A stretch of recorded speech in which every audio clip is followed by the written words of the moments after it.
Hey guys, welcome back. It is your favorite Gimp with that crunchy limp, and I am here with something special for you.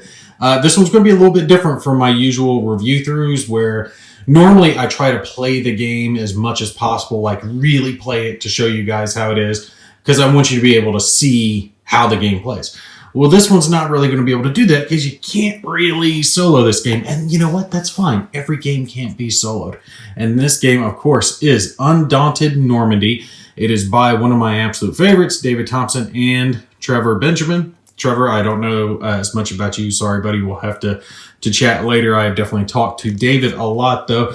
You guys know, if you've watched any of my previous videos, I cover damn near everything that David puts out. Definitely a fanboy when it comes to his stuff because he has a really good design. Like, his games are always really well thought out. They're not overly complex, but they're deep enough to be entertaining, to have enough chrome for someone like me who's into something deep, or someone who wants something lighter in, a little beer and pretzels. It's like he's found the Goldilocks zone and he can just hit the middle ground for everything, right? Now, of course, it's not going to be like the crunchiest war game that you've ever played in your life, but it's definitely fun stuff that he brings to the table. I covered one of his recent games, By Stealth and Sea, that was just on Kickstarter here recently, and he covers these just interesting topics like the man torpedoes during World War II, and then some of these stranger battles like Castle Itter, things like that. Like, he really does a good job with it.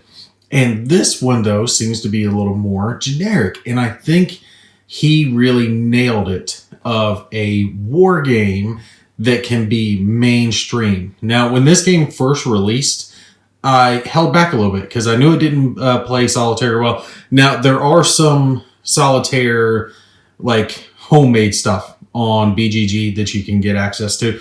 I'm not going to be showing any of that stuff. You guys are welcome to check that out, but I'm just showing you like the base game, right?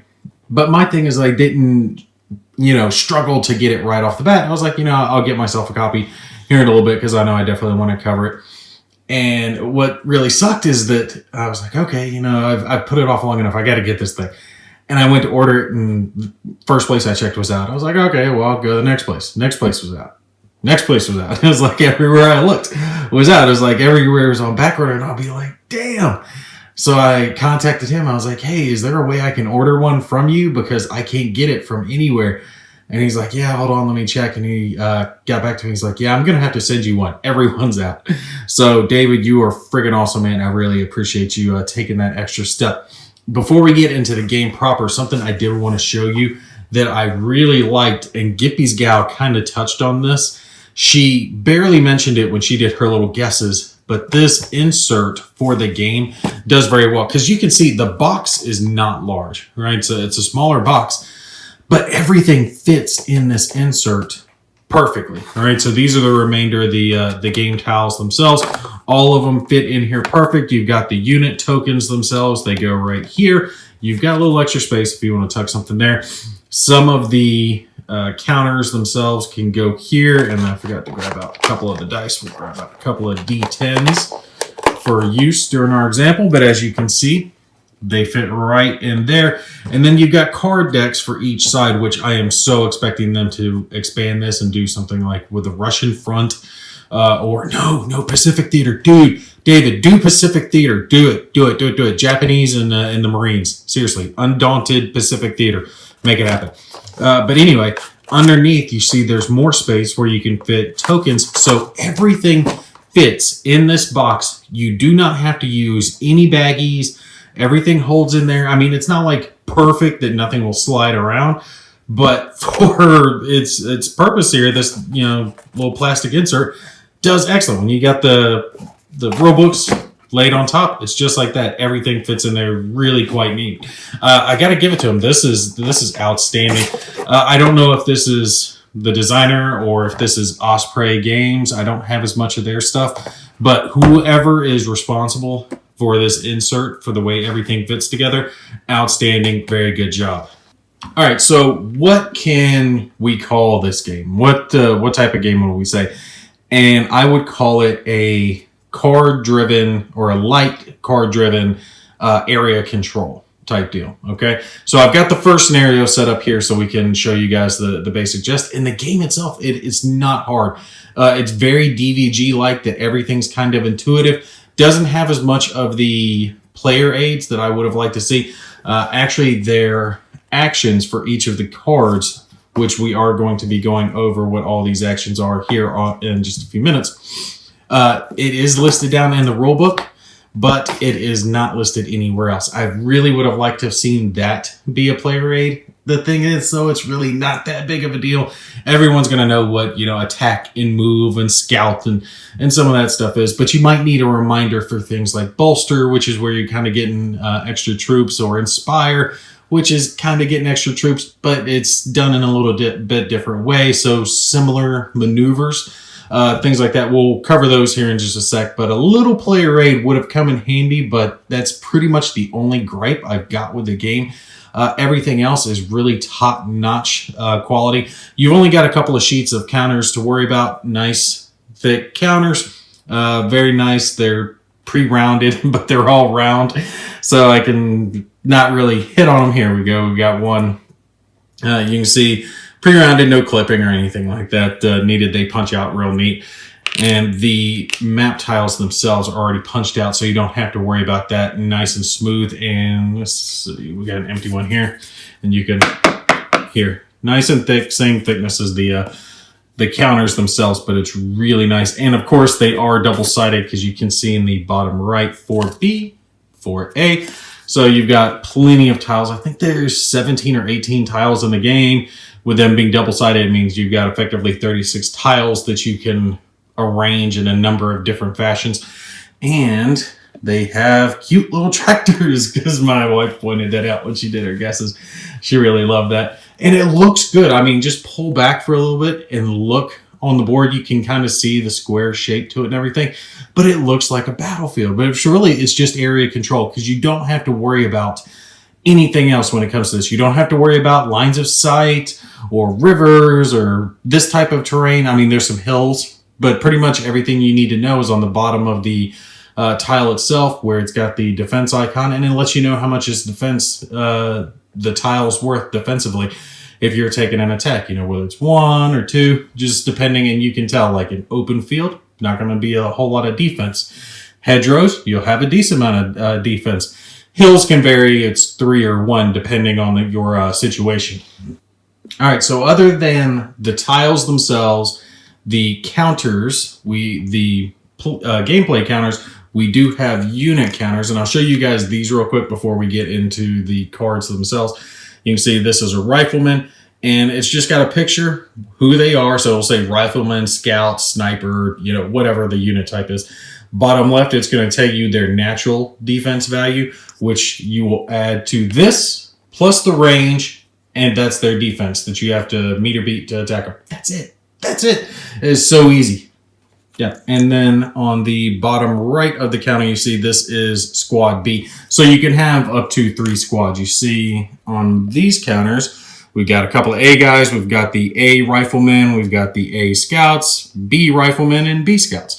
All right. So it's real easy to keep track of. And then it goes to C as well. So that's all you have to keep track of. There are, like I said, counters to represent for snipers, mortars, machine gun teams, all that neat goody stuff that you can use. The Germans over here are pretty much a match for the American unit, so I'm not going to go over their units separately since they match up. It's a really even type game. So let's grab some of the cards here and show you guys what it is. So you see Rifleman B here, the Rifleman B card, and there is a bunch of these over here, all right? So you're going to be drawing out of your hand. We'll get into that in a sec. But looking at the card, at the top left, you see a number. That's the initiative number. And you'll be playing a card at the beginning of each round to determine who's going to go first. So highest number goes first. You might want to go second so you could play a low card, or you might want to try to play your high card. Just depends. Picture, and then the neat part. Oh, I forgot they mentioned something about this, and I think it was all of the play testers or something, like the the names here for the American units are someone associated with the game, but I cannot remember off the top of my head who David said it was. I think it was playtesters or designers family or reviewers or something along those lines. I can't remember what it is. Someone will put it down in the comments. I know because the internet hive mind knows all. Again, the name, you see how it really kind of lines up with the counters. And the bottom is really what you need to worry about. That's what you can do with a card. So just as an example, if we were playing and this is the card we played, we could move, attack, or control. Control has to do with obviously taking control of the area. You say it says move one, so we could move one. So if we played that card, we could move these riflemen one.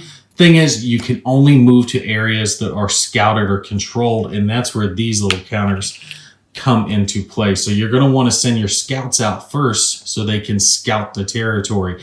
You can't just send your riflemen out willy-nilly and hope that they get out there. You got to send the scouts first, just like they would in real-world military. You know, try to figure out the lay of the land, and then send the troops.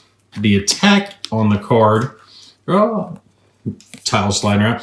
See, it says attack one, which means simply roll one dice. So if we played this as an attack right now, say these riflemen wanted to shoot over here at these Germans, all you'd have to do is count how many tiles away they are. So they're 1, 2 tiles away. Let's say they were firing at their B riflemen. They have 1 defense here. So you would add that 1 defense to the rifleman's 4 natural defense, gives them 5, and they're 2 squares away. That means their total defense is a 7. Just that easy to determine. And with the attack being a 1, it means you roll 1 die. So you roll your D10 and you were looking for a 7 or higher to hit and cause damage to the enemy forces. We'll cover what type of damage here in just a little bit. But that's the thing I love about David's games is they're very intuitive. And I think he really went out of his way on this game to make it that blend of a game that could attract that general audience, but still plays very well so a wargamer crowd could get into it. Like, this is the first actual war game my wife was sitting there talking about where she's like, oh, this looks really neat and it looks easy. It looks like something I'd actually play with you. And it is something that she would sit there and play. She's not going to sit here and play, the name of the game bombed out on me. But even still, all right, look, Conflict of Heroes over there. Freaking love Conflict of Heroes. Got that game going right now. But that game is just too heavy for her. She would never be into that. It's too deep. This, very easy to figure out what the goal is. Really easy to figure out how to attack enemy forces. Minor things like making sure you scout before your forces move would be something easy for her to figure out. And these little tokens on the board signify the victory points. In this scenario that's set up, each side has to get to 5 victory points. If you control 5 victory points, you win. It's really that simple. So she would be able to look and go, okay, well, the Germans over here start with 3. So if they pick up 2 more, they're good. But the Americans start next to this too. So it's going to be really easy for them to hold it. So the Americans are a little more spread out. They don't start with a great 3 like that.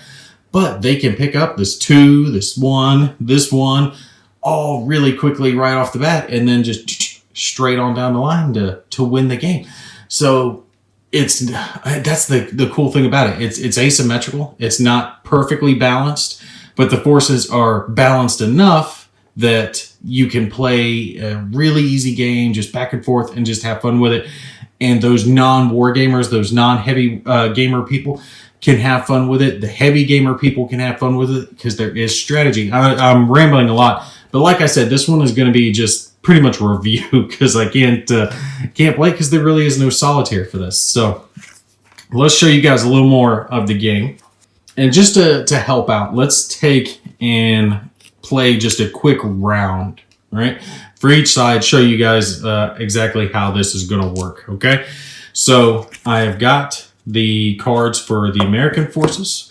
I've got the cards for the German forces all set up. So this is the supply. These are extra cards you can buy for each side. Now there is show you real quick, scenario booklet that gives you a whole bunch of different scenarios and map setups. This is the one that I set up. You see it's got a great picture. The rule books are really well done here. You don't have to look down here at the list. It's so well printed. You can just look at the picture and see everything that you need to see, except for the fact that I forgot to put the scouted markers on the damn board first. Of course I did. So let's throw those on there real quick. And there we go. Got some scouted markers. Yay. And we'll put that little control marker there for them. Now we're good. Knew I forget something. Got a little historical blurb here at the top. Your objectives. The fact that you can get pinned. Basically, if neither side has riflemen on the board, you're considered pinned. And then it's whoever's got the highest score at that point wins. Now, this is your starting initiative. Or starting initiative is US, but your starting cards. Okay? So you're going to have, for the US side and the German side, it's really easy on this one because it's the same for both. But it lists down each of the different types of cards because there are leader cards like your platoon sergeant guide and your squad leaders. And it'll either have a D or an empty space if it's not included in this game. A D if it's in your deck. So that's this part. It's in your deck ready to be drawn right off the start of the game. Or an S if it's in your supply, which is this section over here. Okay, so these are the cards that you can effectively buy later on during the game to add to your deck, all right? But when your enemy makes attacks against you, they're going to be taking cards out of this deck. So you're going to need to replace them with these cards because these cards are going to get killed off, which is really just neat. I love the way they did that. So you can see we've got Riflemen A and B. Those two squads are filled out in it. And then we have the two scouting squads. This is a good starter match way to learn the game. And then at the bottom, we've got Fog of War cards, which are really just symbolic for Fog of War. Fog of War has initiative 1. It's the lowest initiative in the game. So if you do want to go last, you play your Fog of War card, but you can't play them for anything else. They kind of suck. So you don't want to get a whole bunch of those in your deck if you can avoid it. So scenario booklet, really easy to use. Very well laid out. So you see we've got our little map here. We've got our two decks. I went ahead and shuffled them both up. Now the reason this does not play very well solitaire is because you are legitimately having to play it straight up, like both sides to the best of your ability, because you're going to draw 4 cards and then to determine initiative, like the US starts with initiative in this one, but if it were a different later round, you would pick a card and then play that card like face down, and each person would flip at the same time. Person with the highest number would get initiative. If it was a tie, the person who had it would retain it. So that whole aspect, that's pretty much gone unless you want to do like just a random draw for the AI, drawing 4 cards and pull one at random and pull one of yours at random, maybe something like that to try to do it. But even still, you would have to make all the calls because let's take and draw 4 cards for the US side. 1, 2, 3, and 4. So we could have Fog of War in here. Hopefully we won't. Let's see. We started with a Rifleman B, a Squad leader card. That's nice. A Scout A, and a Rifleman A. So we got a little bit of everything in there. But we see our Squad leader has the highest number. That's a 7, so that could guarantee us the first for the initiative if we were playing for initiative in this first round. Riflemen were 6, Scouts were or 5, and Scouts were 6.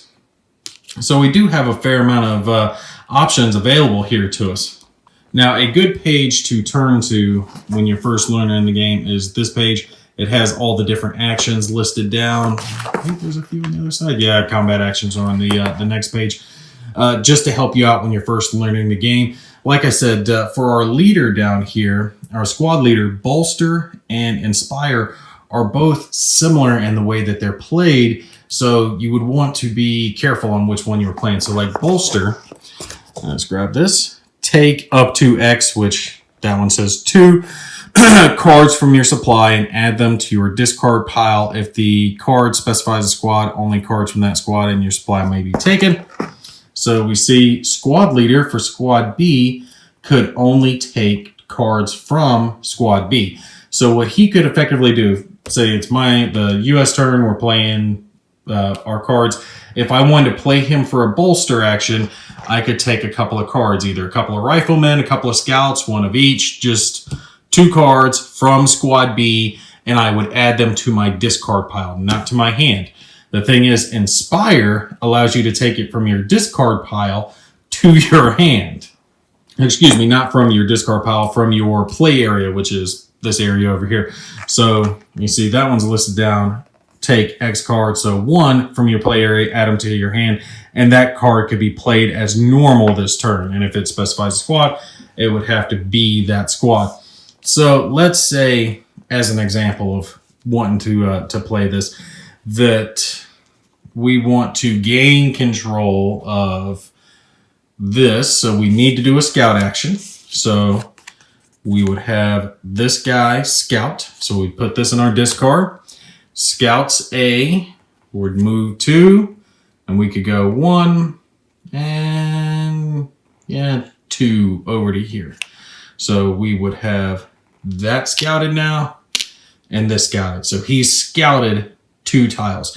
Now this game is different than some of the other war game types where you would go back and forth on your card playing. It's not an I go, you go system. Well, I mean, it kind of is. In this, you play all your cards. All the cards that you're going to play on your initiative, you will play them at that point. Then your opponent goes, and then, back to you. So it's not like I play a card, and then the Germans go, and then back and forth. So I would continue to burn through cards until I'm done. Well, see, now this is scouted, so maybe I could make an attack with those riflemen, try to slow down this German advance. Oh, and speaking of one thing before I forget to mention it, these all counters here, these signify where the reinforcements can come in, because you might have counters that get killed off the board and then you bring reinforcements back. These will let you know where they can come onto the board. Now, sometimes that will be split up. There are counters that signify different types of units. So instead of all, it could be specific units. It just depends on the scenario that you're playing. So we're looking at this, and I would like to get control of this. I'd like to get a couple of points on the board for me. But I've only got 1 rifleman that I could move, so he can't move and control. But I could do this. I could play this rifleman for a move 1. So the B riflemen come down. They've moved to here. And now I could play this squad leader as an Inspire.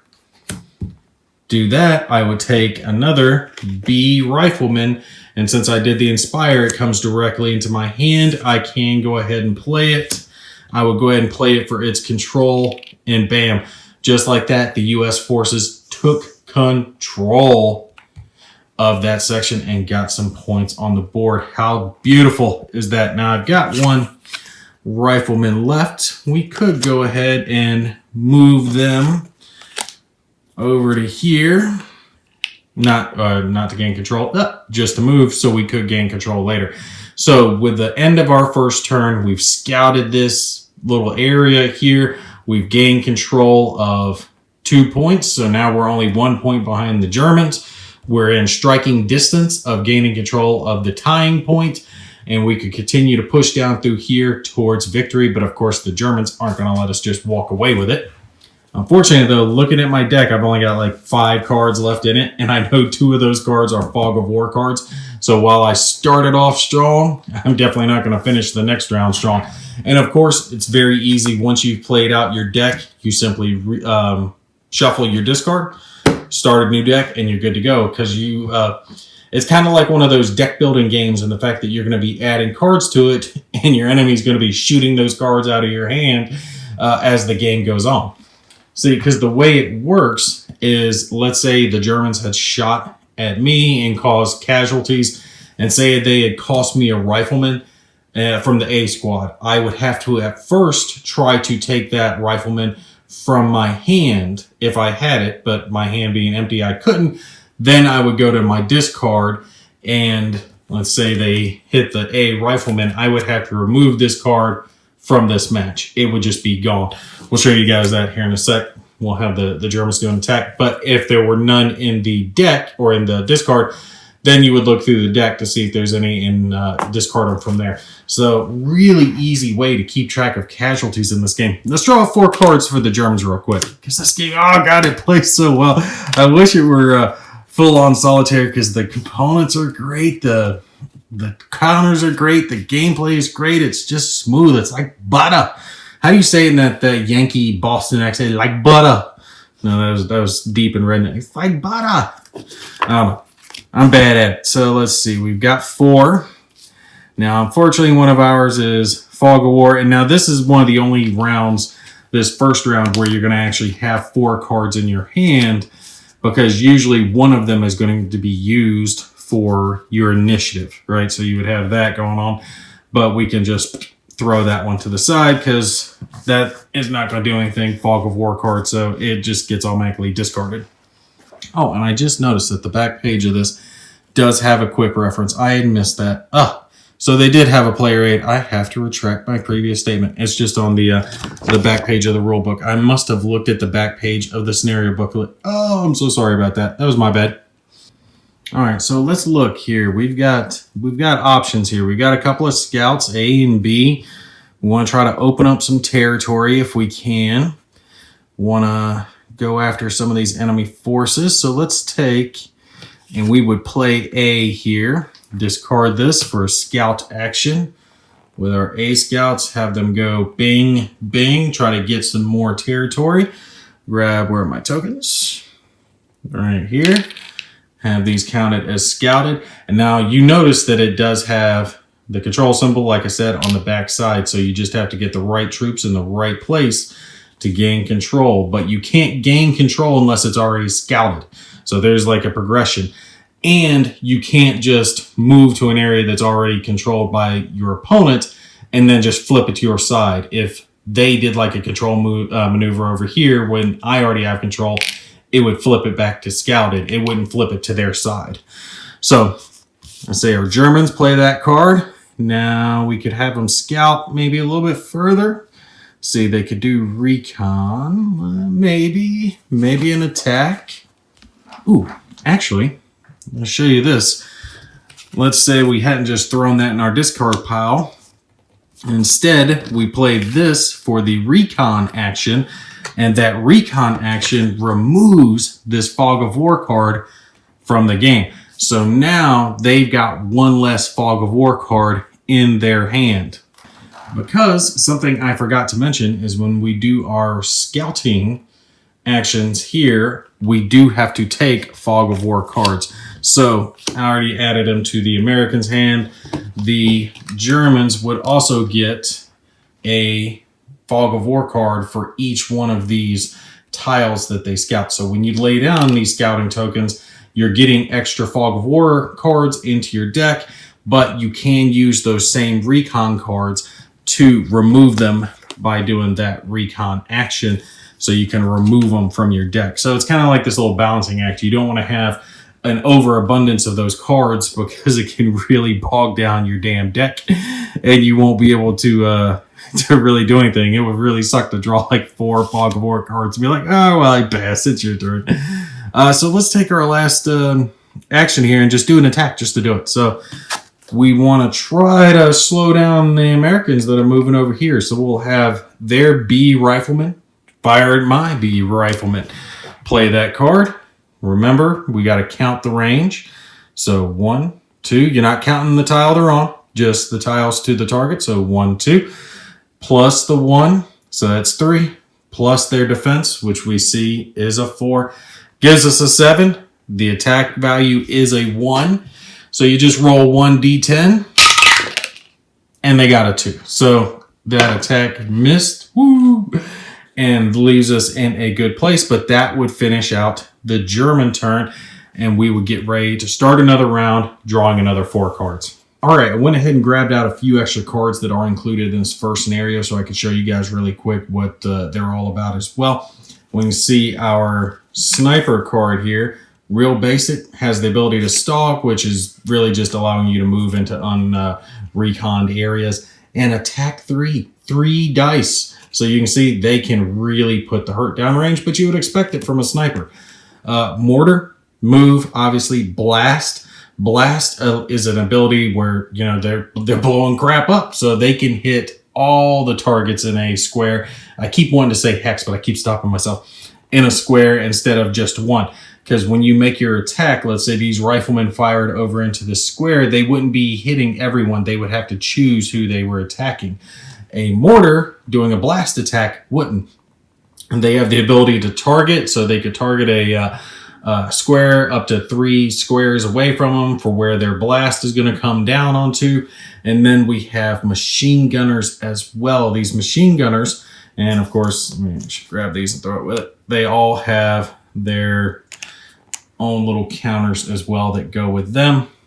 They have the ability to move. You see, instead of an attack 1, they're an attack 2, but they have a suppress 4, because suppress causes the counters to be flipped over. So when you have an enemy unit like that you do hit with a suppress, like say these scouts were suppressed, if they were activated again, they would just flip over to their ready side instead of actually performing the action. So that's all you have to do to it. It basically slows them down. You have to waste an action card flipping them back over from their suppressed side to their ready to go side. Now, we haven't covered every little minutia of the game, but I basically hit the gist of it for you here. The game is simple to learn, easy to play, looks great on the board, and like I said, this one is that one that you can use as a little bit of cardboard crack to get someone addicted into it. Like, oh, no, this isn't a war game. This is a normal game. Yeah, come try it out. Oh, wait, you really like it? Oh, it's a war game. Yeah, come on, you can play war games. They're really cool. This is that game the dealer gives you just so you get that little taste. So they bring you in. They want you to come back for more.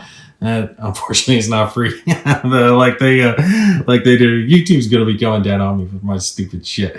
I'll tell you. But this game is just good stuff. You guys can see it plays well. Sorry, I did forget it's riding on my nerves. I really wanted to hit this perfect for David. I knew I'd forget a rule somewhere. I unfortunately did forget that, though, adding the Fog of War cards. But that's what I'm saying. Like, the rules are not so heavy. Like, that's the most minor thing of it, just to forget, and it wasn't that big deal just to throw them in there. It plays well. It looks good on the board. The components are great. They store easy in the box.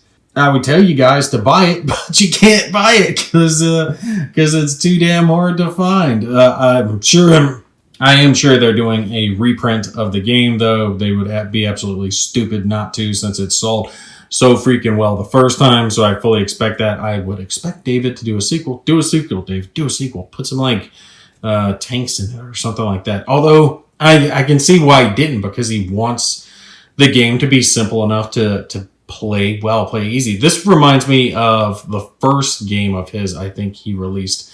I can't remember the exact name of it. I think it's War Chest is the name of it. I haven't played that one, but I know it had units that were represented by round counters as well, except they were plastic in that one. But it was kind of an area control. That one was more like medieval, though. I think it was like swords and archers and units like that. But similar in the vein, you know, controlling areas with different units, round units, and then bringing units on the board, bringing units off the board. You would have so many, but I think you could adjust it at the start, like pick what forces you were bringing in versus this that just tells you what forces you have.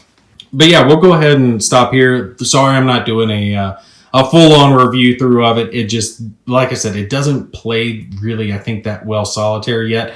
I might try some of the solitaire modules online that are posted right now, see how well they play, and if they play really well, then I'll come back and film it. But some games are just too good not to go ahead and cover. I know most everything I cover has a solitaire aspect to it, but this is one of those games that, you know, a lot of people, I think, play solitaire because your partner or whoever you live with or your friends aren't into war games. This is that one that you could use to get someone into other stuff. Or even if they don't get into other stuff, they can play this with you and scratch that itch a little bit. At least have someone across the table from you for a little while, because I'm going to have the missus sit down with me and play this. When my little boy's just a touch older, he's not too far away from being old enough to understand how to play this. He's 5 now. I would put it maybe 7 or so would be a decent age range to start giving this a try, because it's really not that difficult. I think you could have your kids play it with you as well. But yeah, absolutely. Kudos to Osprey Games. Kudos to David and Trevor. Really outstanding game. I love it. I'm definitely going to be playing it with the wife. Highly recommend it if you are into these area control type games, the ease of flow games. You want something that plays well with others. If you want something solitaire, stay away. This one's not for you. I know a lot of David's stuff does have solitaire components for it. This one doesn't. So if you want the solitaire play solely, don't get this one. Sorry to tell you guys, it's not worth it for that, but it's worth it for everything else across the board. All right, but that's going to be it for me. You guys take care. I'll catch you in the next one.